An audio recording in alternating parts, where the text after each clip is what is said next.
fans, we're happy to have you here at the Great Sand Dunes in Colorado.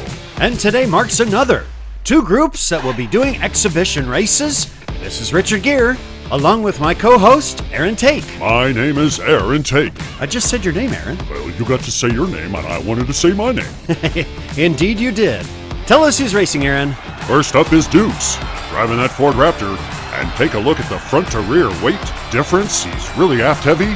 That'll be interesting to see how he does. The next driver is Sandman with Abnormal Speed Racing. He's got a Chevy Silverado driving with a 50-50 weight distribution. And now, from Stupid Fish Racing, Rocky Tundra is driving this modified Baja Bison. And it really does make me confused. I don't know which way is forward. Finally, from G-Pack Racing, Greg is driving his 87 Nissan Hardbody. And these 4 drivers will duke it out in a 4-round race. It was Deuce in lane 2 and Greg in lane 3 that were knocked out in the first round of their A-Class races. So I know they're excited to be on the track. And the Runt Bison, that's just an experiment by Stupid Fish. And on the outside, Sandman has left his GHO back at home and he's driving his Chevy. He's in second, but I'm impressed with what I see out of Deuce. A nice turn around the pretzel turn and clearly ahead of everybody else and all the way through. First place for him. There's the Chevy in second. And we have no one else crossing the finish line. The first race is done. Oh gosh, look at that. The Runt and Greg have crashed out. It was Deuce that led from the very beginning. And he is navigating over the dunes well. Here come the other drivers, but he holds a good lead. And what a nice turn around the pretzel turn. There you see the Chevy driven by Sandman. But Runt gets stuck off the track and G-Pack flips over. So Greg and Stupid Fish Racing get a DNF while the other drivers collect 4 points and 5 points. Sandman lands on his wheels. He's 1 point behind Deuce. Let's go to race number 2. Let's go to race number 2. There we are. All right, Sandman, he is closest to us. Then we got Rocky Tundra, Deuce in lane 3, Greg in lane 4. Lights are green. Here we go. Well, a pretty even start. I see Deuce pulling out a little bit, and look, what a nice start at beginning. Greg's in second place. Those outside lanes seem to be favoring these pickups. Oh no, Deuce has just flipped over. Wow, that looked awfully casual. And now it was Greg flipping over. The Runt has the lead. Rocky Tundra takes first. Sandman takes second. He does not land on his wheels though, and Runt is gonna stop the train. Look at that, a first place finish, stopping the train, landing on his wheels. As they reach the dunes, Deuce just explodes out in the lead. Once again, that aft-loaded pickup is favoring a fast start. However, that same aft load may have been why he tipped over there, as he got just a little unstable. Now here comes Greg, and he helicopters upside down. He's going to have to get the weight lower. The other 2 drivers slip on through, and really was an ideal run for Rocky Tundra. He jumps into first place with 8. Sandman has 7. And now we get ready for race number 3. Greg has yet to get on the board. He's here closest to us now.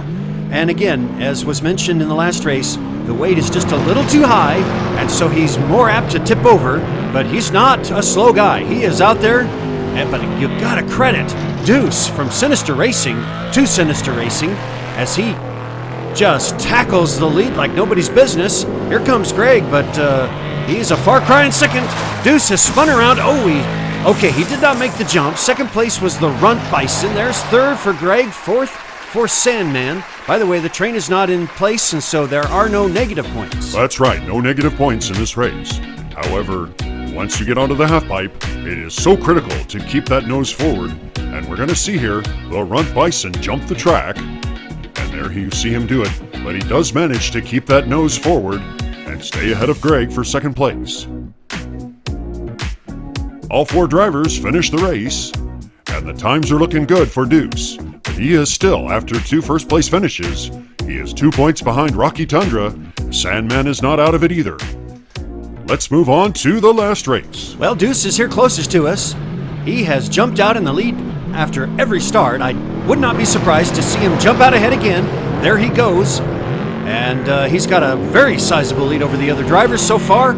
And onto the dunes as he clears them nicely. Here come the other drivers. Sandman has got some ground to make up here. He's in last place right now. I see Greg in the background. But here comes Deuce. Oh, what a nicely controlled finish. The Runt in second. There's Greg in third. Sandman in fourth. Only the Runt is on his wheels, though. And all 4 drivers finish. All right, ladies and gentlemen, keep your eyes on Greg as he is now entering the pretzel turn. And here comes the Runt Bison, Rocky Tundra.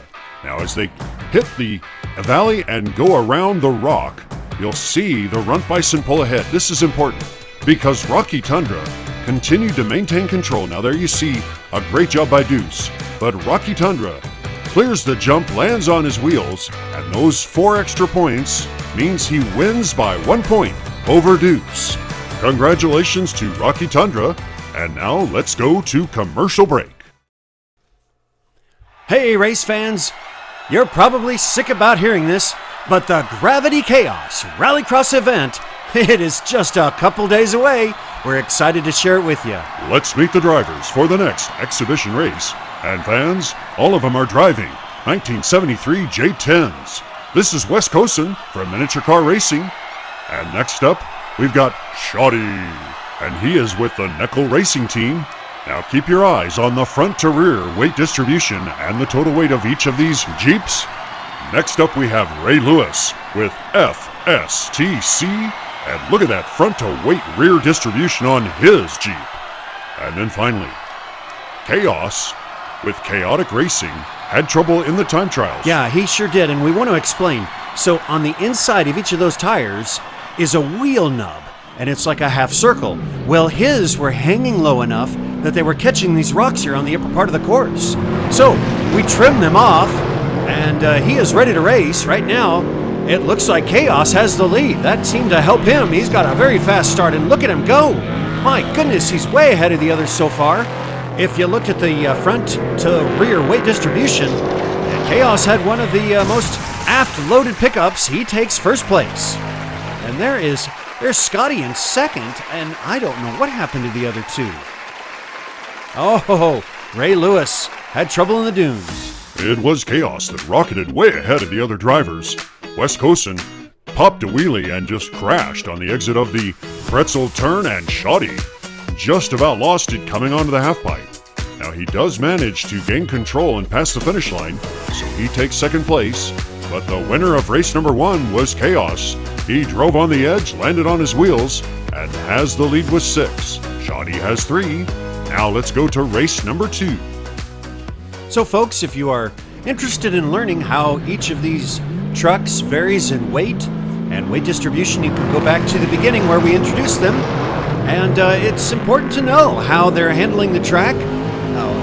Chaos is doing great. He's got a little bit of a lead over Scotty now as they make their way over the dunes. Both are swinging around a little bit. It looks like Chaos is backwards. But with a name like Chaos, he's going to just travel on through in first place. What a nice job he does. Scotty's in second. Third place to Ray Lewis. Oh, wow. It looked like Chaos got himself... Oh. Well, I don't know. I don't think he stopped the train. Yeah, Richard, Billy is reporting that he has been derailed. Now take a look here in slow motion. Watch what happens. Billy had to stop in the tunnel because after he hit Chaos, the front truck of his locomotive and the wheels derailed from the rail there. You can see the front truck is cockeyed, and so 2 points will be credited to Chaos. Now here come the other drivers, and all of them seem to have a little bit of trouble on the pretzel turn, and Wes Cosin gets slid sideways and tips over once again. Now the other drivers are able to finish, and Chaos comes through with a first place finish. He does not land on his wheels, but hits the train. He is all the way up to 13. Shoddy has 6, and Ray Lewis has 2. Let's go to race number 3. Scotty is closest to us. Take just a minute and study the beautiful paint job and the scheme of his Jeep. It is absolutely gorgeous. A lot of detail in that truck. If we had a best in show contest, I would be voting for Shoddy. I don't blame you. Look on the outside now as Ray Lewis has the lead, and there is Wes Cosin in second place. They're scooting along, and nicely done on their parts. Oh, wow. Quite a funny finish for both of them. Third place goes to Scotty, and Chaos, Chaos takes fourth. Well, after the first race, where Ray Lewis had trouble on the dunes, he is looking good now and holds the lead. Here he comes around the pretzel turn. Nice control. And it looks like Chaos there had a little bit of chaos as he does a full 360, but he continues on. Ray Lewis crosses the line in first, but he hits the landing ramp and ricochets off sideways. And there's Wes Cosin taking second, and he's greeted with a bunch of slaps. After the third round of racing, Chaos has the lead with 14, and Shoddy has 8. Now mathematically, the best that Shoddy can do is hope for a tie. That's right, we're about to enter the final race, race number 4 of this exhibition number 5, and lane 3 is Chaos, and Scotty is right to his inside, but look at Chaos pull out there, and Ray Lewis has the lead. Oh, it's very close between him and Chaos, and look at that as Wes Cosin pulls in, but now he flips over. And Ray Lewis is going to pull out, and he's going to take first. Now, wait a minute, I thought I saw Chaos in the background, and no one else is finishing. Well, let's begin here as Wes Cosin, in the silver on the outside on the right, he was pushed out by Chaos, and that's what caused him to flip over. Now, Shoddy managed to spin out, and that left Ray Lewis in the lead, but watch what happens here as Chaos takes a free ride over the cliff. I think it was time for him to find another racetrack. He didn't need to score, and even after a DNF, Chaos takes the win with 14, and Ray Lewis has 12. That was quite a finish there, Aaron. All right, race fans, thank you so much for tuning in.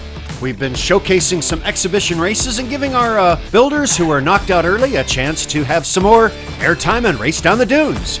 We are just days away from the start of Gravity Chaos Rallycross. Are you tracking?